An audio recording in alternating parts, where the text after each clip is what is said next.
Assalamualaikum warahmatullahi wabarakatuh. Jumpa lagi teman. Yuk kita langsung aja ke bagian berikutnya. Tapi biasa, sebelum kita masuk ke kisahnya, mari kita berdoa dulu ya.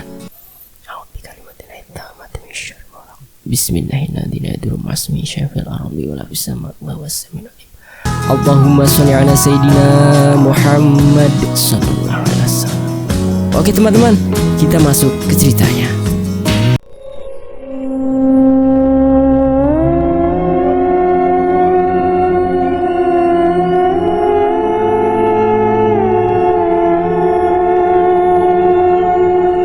Tapi belum sempat aku mengucapkan hasil dari keputusanku, Abah mengangkat tangannya terlebih dahulu. Aku segera menahan diri. Tahan dulu mas, Abah gak mau mas mengambil keputusan dengan terburu-buru. Soalnya Abah lihat mas masih ada perasaan bimbang. Jadi sambil mas mempertimbangkan baik-baik keputusan mas, Abah akan membuka semuanya dulu. Maksud Abah? Tanyaku.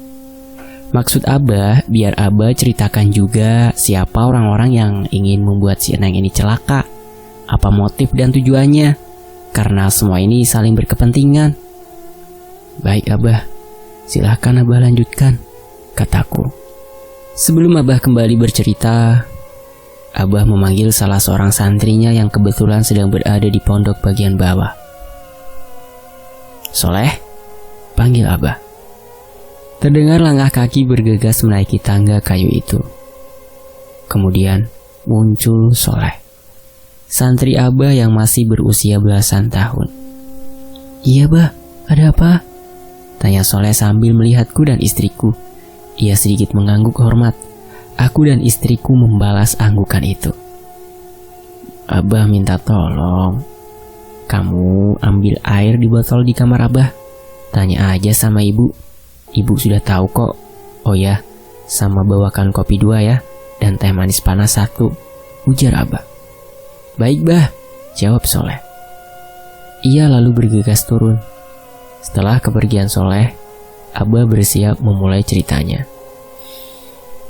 Jadi gini mas, Neng, kata Abah kepada kami berdua. Selain si mas yang memang tidak ada niat jahat, ada 3 orang lain lagi yang bermaksud mencelakakan si Eneng. Di sini akan Abah buka semuanya, biar kalian tidak mencurigai orang yang tidak bersalah. Iya Bah, sahut kami berdua. Ketiga orang yang Abah maksud ini mungkin agak mengagetkan. Jadi Abah minta, terutama si Eneng ya, agar menyiapkan diri untuk mendengarkan, kata Abah sambil menoleh istriku. Kulihat istriku mengangguk kecil. Sebelum memulai, Abah menarik nafas panjang dan dalam.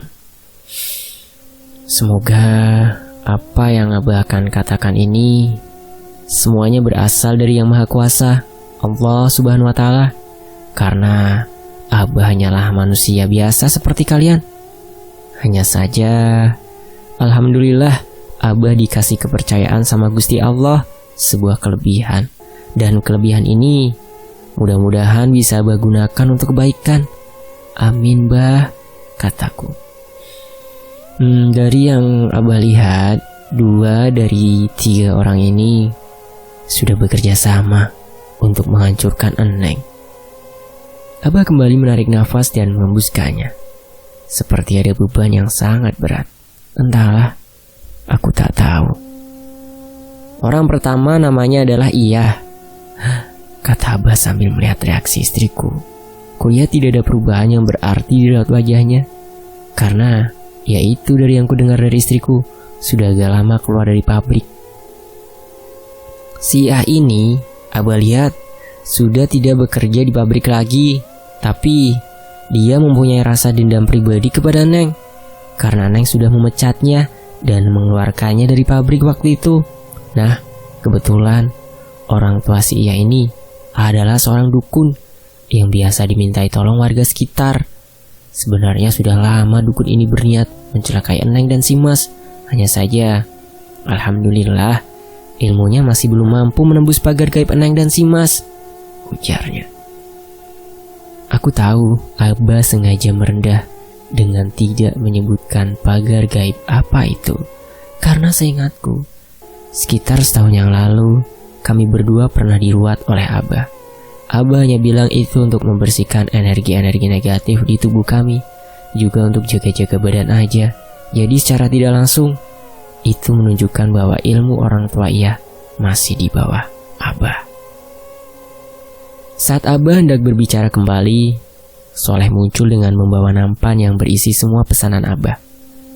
Soleh lalu menghidangkan kopi di depan Abah dan aku. Sedangkan teh manis disiapkan untuk istriku. Ada juga sebuah botol aqua yang penuh air. "Diminum dulu mas, Neng," ujar Abah mempersilahkan kami. Kami lalu meminumnya. Setelah beberapa teguk, Abah tampak mengeluarkan rokok favoritnya, Dunhill putih. Kupikir ia akan merokok sebatang dulu, tetapi ternyata Abah memasukkannya lagi. Setelah aku perhatikan, ternyata di sekitar kami tidak ada korek apinya. Aku tersenyum kecil. Begitupun dengan istriku. Abah sendiri tertawa mengetahui candaannya mengenai kami. Suasana agak sedikit cair dengan kelekar Abah barusan. Nah, sekarang Abah akan ceritakan orang kedua dan ketiga ini, kata Abah melanjutkan cerita. Seperti yang sudah singgung sebelumnya, bahwa kedua orang ini bekerja sama untuk menghancurkan si Neng. Mereka berbeda maksud, tapi memiliki satu tujuan. Dan mereka adalah Sukirman dan Rika. Aku dan istriku terkejut. Kalau Sukirman memang sudah kami duga sebelumnya, tapi nama terakhir yang Abah katakan sungguh mengejutkan kami. Karena sepengetahuanku, Rika itu sangat baik dengan kami. Pernah aku lihat, ia dan istriku makan bersama di kontrakan kami. Kadang juga setiap malam minggu, Rika, istriku, dan juga beberapa temannya satu pabrik suka melakukan makan seruit bareng, makan dengan cara khas Lampung. Abah kembali berkata, tujuan Sukirman adalah untuk mendapatkan si Neng. Jadi dia itu tadinya berharap saat kejadian tadi siang itu, rumah tangga kalian bubar berantakan. Biar Abah rinci agar si Mas dan Neng paham ya. Abah meneguk dulu kopinya sebelum melanjutkan perkataannya. Jadi, awalnya Sukirman memang bertujuan untuk mendapatkan si Neng. Karena rumah tangga Sukirman, Abah lihat sedang kacau. Jadi Sukirman berniat untuk menceraikan istrinya dan akan menggantikannya dengan si Neng. Selain karena secara fisik si Neng lebih cantik, juga karena si Neng ini Sukirman anggap akan bisa membantunya dalam masalah ekonomi. Karena gaji Neng yang lumayan besar bisa menutupi gaya hidupnya. Maka mulailah ia membuat rencana. Aku menatap Abah dengan tegang.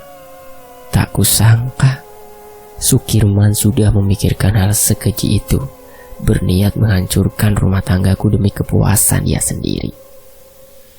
Tanganku mengepal. Aku mulai menyesal. Kenapa tak kuajar saja dia tadi siang? Abah seperti mengerti jalan pemikiranku barusan. Ia kembali memukul pelan dengkulku. Sambil tersenyum, Abah menggelengkan kepalanya. Aku menghela nafas, membuang segala rasa emosi yang tadi sempat masuk ke hatiku ini. Setelah melihatku tenang, Abah melihat istriku. Abah juga melihat istriku. Abah juga melihat aku. Aku juga melihatnya. Istriku duduk dengan tenang. Wajahnya meskipun terlihat masih sedih, tapi entah kenapa tak ada ekspresi apapun di wajahnya.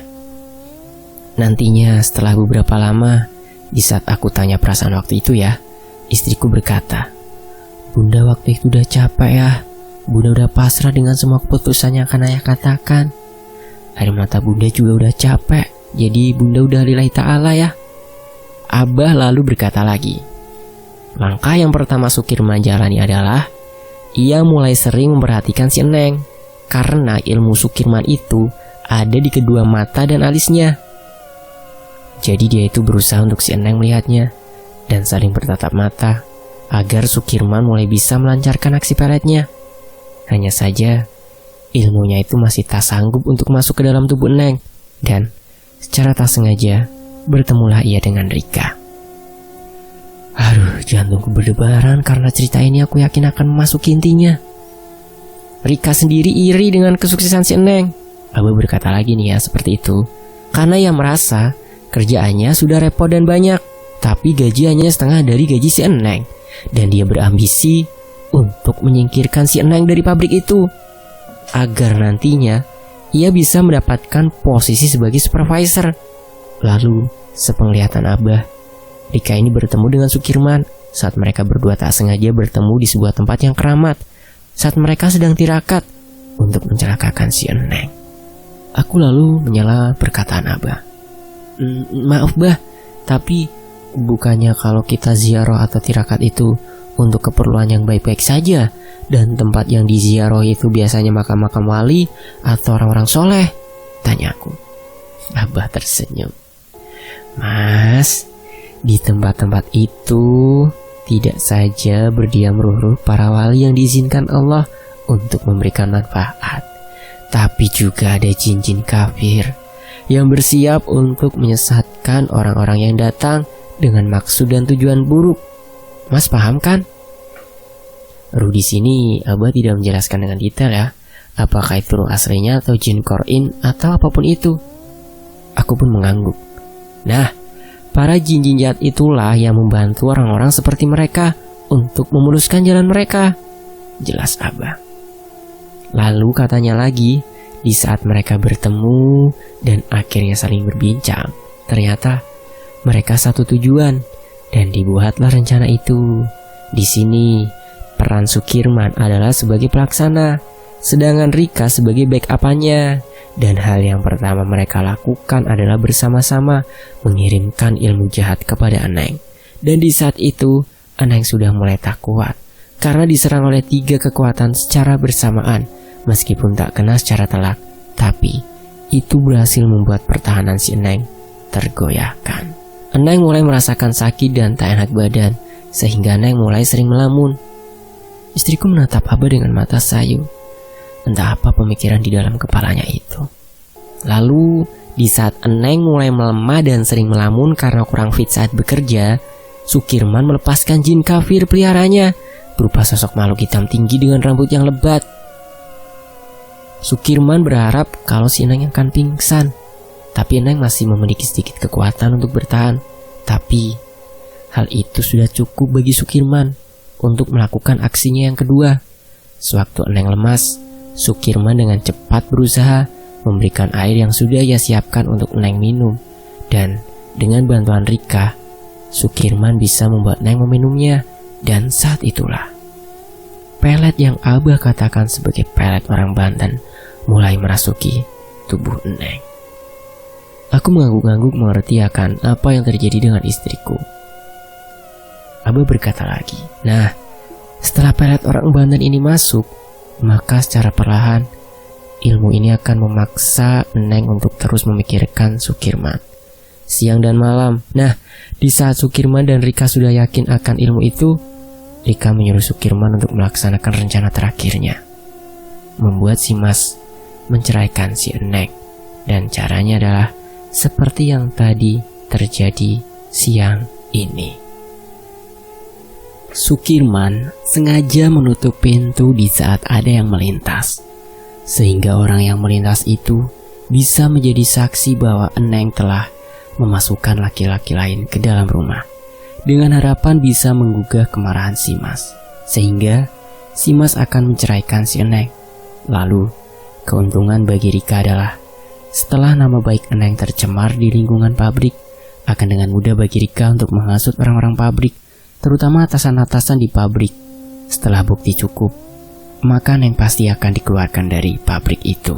Aku pun bertanya, lalu bila rencana itu berhasil, bukankah istriku tidak bekerja lagi? Dan otomatis istriku tidak memiliki penghasilan seperti yang Sukirman pikirkan? Tidak Mas, Sukirman tahu kalau si Eneng kan udah ada penawaran di pabrik lain, bahkan dengan gaji yang lebih besar. Jadi nantinya setelah si Eneng ini keluar dari pabrik yang sekarang, maka Sukirman akan membuat Eneng masuk ke pabrik barunya nanti. Jadi tujuan Rika tercapai, keinginan Sukirman juga terkabul. Itulah pemikiran mereka. Abah tersenyum. Lalu lanjutnya, hanya sayang, mereka salah memperhitungkan sifat si Mas dan mereka juga lupa kalau yang Maha Agung, Allah Subhanahu wa Ta'ala, tidak akan membiarkan kejahatan mereka itu berjalan lancar. Nah sekarang, Abah sudah menjelaskan semuanya sama Mas. Sekarang Mas bisa mengambil keputusan yang Mas anggap tepat dan baik. Abah mengakhiri penjelasannya. Dan kini, ia memintaku untuk mengambil sebuah keputusan. Sebuah keputusan yang kini ku yakin paling baik bagiku dan juga istriku. Setelah banyak mendengarkan penjelasan Abah dan juga istriku, aku kini sudah bulat dalam mengambil keputusan. Kupandangi wajah istriku yang masih saja menunduk. Aku lalu berpaling ke Abah. "Bah, boleh saya berbicara sekarang?" tanyaku. Abah mengangguk. "Bun," panggilku kepada istriku yang masih duduk terpekur. Ia menoleh melihat ke arahku. "Apakah yang Abah katakan tadi ada benarnya?" Istriku terdiam sejenak, lalu ia mengangguk. "Seingat Bunda, apa yang Abah ceritakan tadi ada yang masih Bunda ingat dan Bunda jalani ya?" Aku menghela nafas panjang sebelum berkata, "Baiklah." Setelah ayah mendengarkan penjelasan dari Abah dan setelah ayah pikirkan dengan baik, semuanya masuk akal dan ketemu benang merahnya. Ayah berharap bahwa kejadian ini memang betul karena Bunda tidak sadari. Ayah juga meminta maaf karena sudah berpikiran buruk sama Bunda, berkata-kata kasar sama Bunda, marah-marah sama Bunda, karena ayah sangat kecewa dengan perilaku Bunda siang itu. Dan meskipun sekarang ayah tahu kalau hal ini terjadi tanpa Bunda sadari, kejadian itu tetap akan membekas dan akan ayah kenang. Tapi marilah kita saling memaafkan dan saling memperbaiki diri masing-masing agar keluarga kita kini selalu rukun dan damai. Istriku mengangguk kecil. Kulihat di matanya air mata mulai mengembang. Aku tak tahan melihat istriku yang seperti itu. Tak peduli di depan kami ada Abah, aku beringsut cepat ke arahnya. Kuraih kepalanya dan kupeluk erat. Tangis pecah keluar dari mulut istriku. Semakin erat pula dekapanku. Tak terasa, air mataku juga ikut menetes, mengalir begitu saja dengan berbagai macam perasaan yang bercampur aduk. Sangat berat sekali beban yang istriku sanggah, sendirian pula. Aku yang selama ini selalu sibuk dengan kesenanganku. Aku yang tak memperhatikan keadaan istriku. Aku yang sangat sedikit waktu untuk istriku. Semua penyesalanku kutumpahkan pula malam itu. Air mataku ikut mengalir tanpa bisa kucegah. Kami saling menangis. Aku dan istriku, Abah sendiri ikut meneteskan air mata. Tapi itu semua adalah air mata kebahagiaan. Setelah beberapa saat, kami duduk dengan posisi seperti semula, tapi dalam suasana hati yang berbeda. "Maafin Bunda ya ayah," kata istriku pelan. Aku mengangguk. "Iya Bun, gak apa-apa. Ini kita jadiin pembelajaran buat kedepannya. Pelajaran buat Bunda dan pelajaran buat ayah juga. Dan ayah sendiri juga minta maaf karena selama ini ayah kurang perhatian sama Bunda. Ayah janji, mulai sekarang ayah akan lebih memperhatikan Bunda lagi," kataku. "Iya ayah, terima kasih sudah mau memaafkan Bunda," kata istriku. Setelah melihat aku dan istriku saling memaafkan, Abah lalu kembali berbicara. "Alhamdulillah, permasalahan keluarga kalian sudah selesai. Tapi masalah ini baru selesai 50%. Masih ada lagi 50% masalah yang akan menanti kalian bila tidak diselesaikan saat ini juga," ujarnya. Kami berdua saling pandang dan mengangguk. Aku juga tidak yakin kalau masalah ini selesai hanya dengan kami berdua saling memaafkan. Abah kembali berbicara. "Nah, untuk si Mas, masalah ini Abah kira sudah selesai. Tapi untuk si Neng masih belum. Nah, sekarang Neng duduk lebih mendekat ke Abah." Istriku menggeser duduknya lebih ke depan. Abah lalu mengambil botol minuman yang tadi Soleh bawakan. Tutup botol dibuka, lalu Abah tampak membacakan doa-doa. Tak lama, Abah lalu mengangsurkan botol itu kepada istriku. Sekarang Neng minum air ini sampai setengahnya. Jangan sampai habis. Jangan lupa sebelum diminum baca bismillah dulu. Niat kepada Allah untuk dijauhkan dari segala jenis kejahatan, baik itu ilmu sihir maupun nyata. Iya bah, jawab istriku. Lalu kulihat istriku memejamkan kedua matanya. Mulutnya sesekali kulihat komat kamit berdoa. Ia kemudian membuka matanya. Abah memberikan tanda kepada istriku untuk mulai meminumnya. Dengan mengucap basmalah, istriku kemudian meminum air itu sampai setengahnya. Botol lalu ditutup kembali oleh Abah dan istriku disuruhnya mundur kembali. Istriku duduk kembali ke tempatnya semula. Alhamdulillah, mudah-mudahan setelah ini Neng sehat dan seperti semula lagi, kata Abah. Memang saat ini masih ada sisa dari ilmu Sukirman itu, tapi lambat laun, insya Allah besok bayangnya Sukirman akan menghilang dan Neng sudah tidak akan memikirkan Sukirman lagi. Kami mengangguk. Aku menarik nafas lega. Aku mengucapkan syukur kepada Allah karena kuasanya kami dipertemukan dengan sosok Abah, sehingga Abah bisa menjadi perantaranya menolong keluargaku dari ambang kehancuran akibat pelet itu. Tapi lanjut Abah yang membuatku kembali fokus memperhatikan ucapannya. Sukirman dan Rika tidak akan tinggal diam saja melihat Neng sudah sembuh. Saran Abah, Neng secepatnya pindah dari pabrik ini. Neng terima saja tawaran dari pabrik yang baru itu agar Neng tidak terus-menerus bertemu dengan mereka, utamanya dengan Sukirman. Karena meskipun Neng sudah sembuh, kalau Neng masih terus-terusan ketemu dengan Sukirman, bisa jadi Neng akan terkena peletnya lagi. Karena pusat kekuatan ilmu peletnya itu ada di matanya, dan pasti Abah yakin kalau Sukirman akan terus berusaha membuat Neng melihat matanya. Aku memandang istriku. Istriku lalu berkata, "Iya Bah, Rara akan menuruti nasihat Abah. Tapi Rara gak segampang itu buat langsung resign dari pabrik. Karena Rara di sana juga punya tanggung jawab langsung kepada bos besar. Sedangkan bos besarnya ini masih belum pulang dari Cina. Dia masih urus pabriknya di sana." Abah mengangguk-angguk mengerti. "Kalau begitu, Neng sebisa mungkin hubungi bos Neng. Bilang kalau Neng mau resign. Soalnya akan gawat kalau Neng masih di situ. Kemungkinan kejadian seperti ini terjadi lagi akan besar, Neng," kata Abah. "Iya Bah, Rara juga tahu. Rara juga gak mau kejadian ini terulang lagi. Rara akan berusaha secepatnya resign dari pabrik," jawab istriku.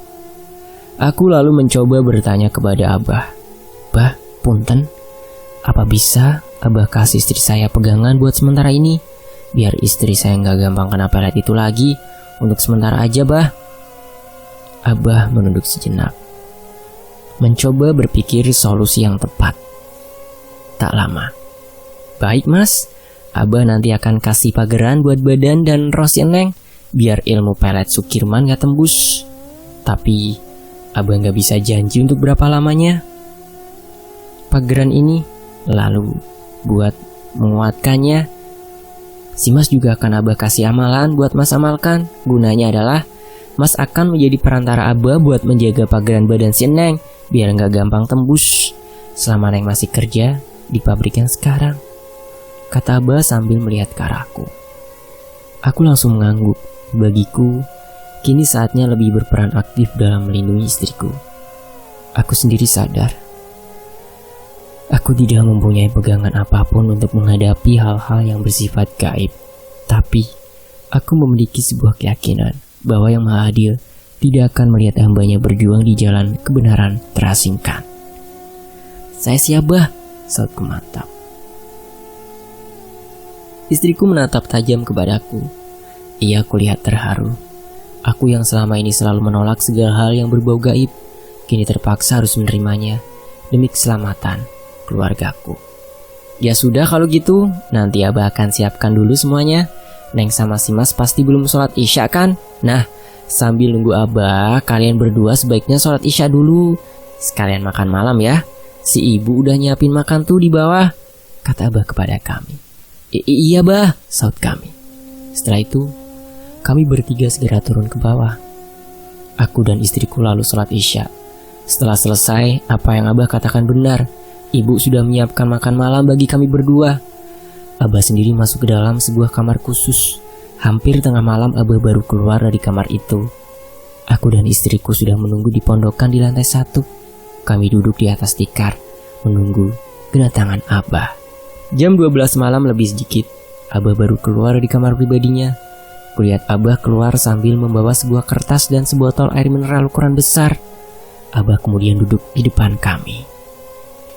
Alhamdulillah, Abah sudah selesai, kata Abah. Sekarang Neng maju duluan, sini mendekat ke Abah. Istriku maju dan duduk di depan Abah. Abah lalu mulai membaca doa-doa khusus. Maaf, doanya penulis juga gak tahu apaan. Pokoknya bahasa Arab-Arab gitu teman-teman. Setelah selesai, Abah lalu meminta istriku untuk balik badan. Setelah istriku memunggungi Abah, Abah mengangkat tangan kanannya di atas kepala istriku, tepat di bunuh-bunuhnya. Lalu tangan kiri dengan memegang tasbih didekatkan di punggung istriku. Lalu dengan perlahan, tangan kiri Abah mulai bergerak ke atas, dari bawah sampai di dada, dari dada lanjut ke tengkuk. Semua gerakan itu berhasil aku ikuti dengan baik. Juga ku amati reaksi istriku. Istriku tetap diam dengan mata terpejam dan tubuh yang duduk tegap. Kembali ke Abah. Setelah tangan kiri Abah sampai di tengkuk, tangan kanan Abah seperti disentak keras ke atas. Tangan kanan itu menggenggam erat, seperti mencabut paksa sesuatu yang tak kasat mata. Istriku juga seperti tersentak ke atas. Keringat muncul di sekitar dahi istriku. Tapi anehnya, meskipun seperti disentak dengan keras, istriku masih dalam keadaan mata terpejam. Setelah aku perhatikan lagi, aku terkejut. Ternyata tubuh istriku itu mengambang. Tubuhnya yang masih bersila melayang sekitar 1 jengkal dari tikar pondokan. Aku langsung lihat Abah, dan Abah juga sedang menatapku tajam. Mungkin Abah mengerti akan keterkejutanku. Ia lalu berbicara dengan nada pelan, hampir berbisik malah. Mas tenang saja. Yang buat istri Mas melayang ini bukan istri Mas sendiri, tapi Abah dengan izin Allah Ta'ala. Karena untuk mengobati pelet ini, caranya ya seperti ini Mas. Tubuh si Neng harus tidak bersentuhan dengan benda yang berasal dari alam kita. Kalau bahasa gampangnya, si Neng ini udah ada di alam lain, hanya wadahnya saja yang terlihat. Aku hanya melongo mendengar ucapan Abah. Otakku langsung mencoba berpikir dan mencerna semua perkataan Abah itu. Dengan sedikit pengetahuan tentang hal-hal gaib, aku mencoba mengotak-atik maksud ucapan Abah. Di dalam pikiranku, Abah saat ini sedang menyembuhkan istriku dengan cara memasukkan roh atau apapun itu ke dalam alam gaib. Hanya saja, wadak atau tubuh istriku masih berada di alam kami. Dan setahuku, alam gaib itu keberadaannya hanya 1 jengkal dari atas tanah alam kita. Itu yang kudengar dari bapakku dulu. Apa mungkin istriku ini kini sedang berada di alam gaib? Entahlah. Di saat aku tengah sibuk berpikir, Abahku dengar berbicara perlahan kepadaku. Mas, iya Bah, sautku gagap. Mas mau bantu istri Mas? Tanya Abah lagi. Kedua tangan Abah masih di posisi semula. Aku mengangguk. Apapun akan saya lakukan untuk kesembuhan istri saya, Bah, jawabku tegas, namun dengan sedikit was-was. Karena aku merasa aku akan bersentuhan dengan sesuatu yang tak kuinginkan.